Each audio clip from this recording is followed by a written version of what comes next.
get a tweet in from Chris Smithers at Spudino90, long-term Low Blows listener. So thanks for migrating over with us. Really appreciate you and everyone else who has joined us from the old days. Chris got on and asked, I've not seen a single episode of The Sopranos or Succession, and I'm trying to decide which one to start first. What would you suggest? So I asked him if he was okay with me kind of answering this on the this week's show. So, Chris, I guess my first question, and I'm going to do that annoying thing of answering a question with a question, is if you've told us you haven't been watching these. My main question based off that knowledge would be, what have you been doing with yourself? Like how have you spent your time, Chris? If you haven't been watching The Sopranos or Succession at all, like one maybe, but both. Like, I know you're quite a skilled NFL fantasy football player. Like, is that why? Like, because you're just like saving up all your brain space and putting it towards that instead? Madness, insanity. But look, I'm only kind of roasting you because I'm kind of jealous in that you get to experience them fresh. As I always am when I know someone hasn't got to see these epic shows. For me, between the two, they're very different, so it doesn't really matter. But I'd always recommend someone, if you're looking to get into a prestige TV show and you haven't seen The Sopranos, to watch The Sopranos, because The Sopranos was kind of the birth of this era of elevated prestige TV. It's the greatest TV show of all time, still for me, in terms of ticking every box, in terms of, drama, having kind of, a credible writing, but also a mainstream appeal, in terms of great characters and great arcs, in terms of exploring a world, and in terms it's a really interesting world of the mafia, but also like literally just swallowed a fly.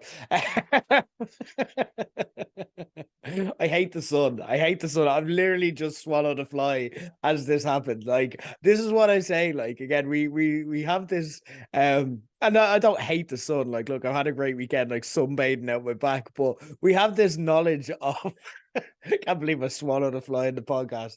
We have this kind of build up of, oh, the sun's coming out, the sun's coming out. It's going to be amazing. And like, in reality, what it is 80% of your time is spent like swatting away flies or blue bottles or bugs like away from you. And that's like the reality of this weather. Apologies anyway, most specifically to the fly who I've just cannibalized, and I'm now recording for future reference. Also, apologies for Chris for sidetracking on your question.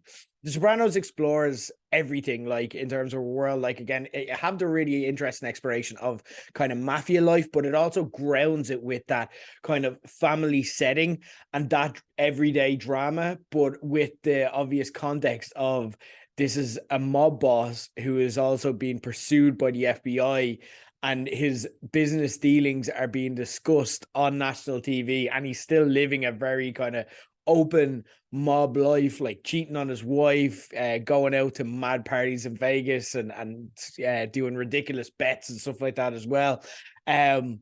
He's living the high life, but again, it's all very kind of grounded in how does that impact him, and we go into the therapist chair.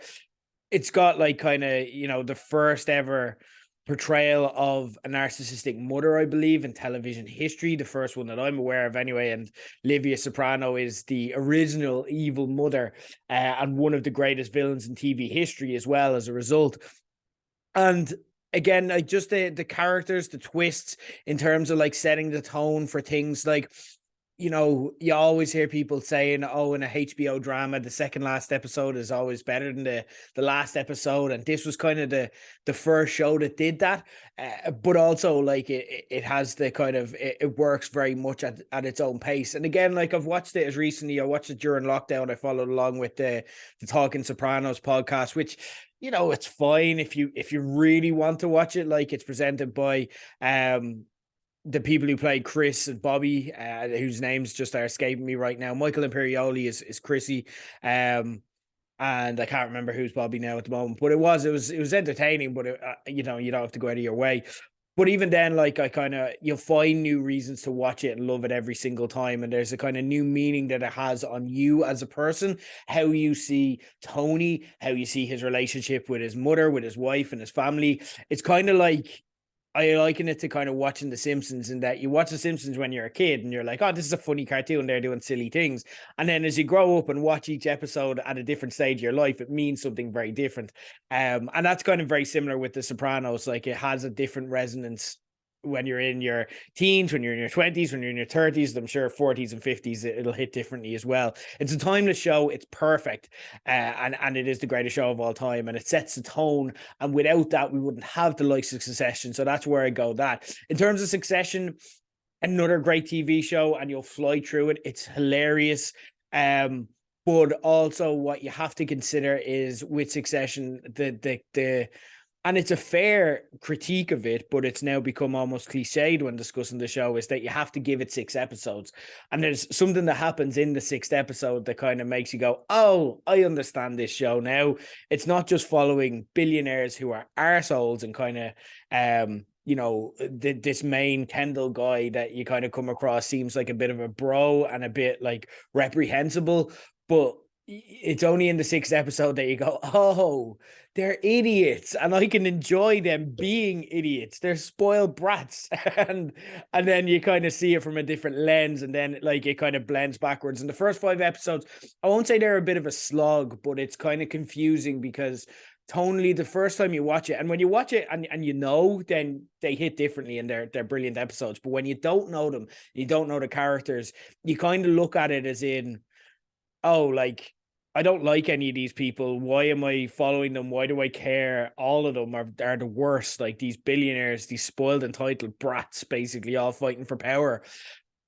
And again, like, it's only when you're like, oh, they're idiots and I can enjoy their downfalls, that you really start to get into the show. So I wouldn't want to advise Succession and then have you have that experience. I know so many people who've tapped out of Succession 3 or 4 episodes in, and I'm like, no, you were so close.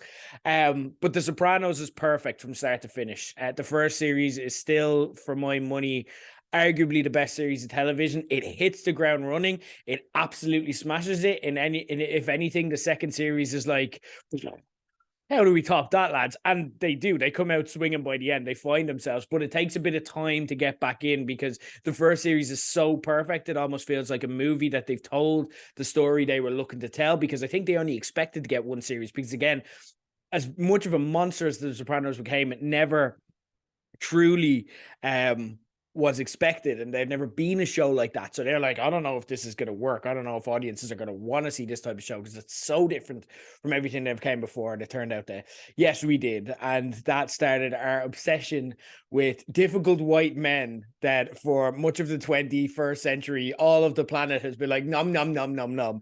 Give me this like secretly evil white man who, I can somewhat also relate to at the same time. Again, the world is just eating that shit up. And that is kind of the originator of that genre and that type and that style of television, which Succession is one of the many, ironically, successors. So I recommend The Sopranos easily.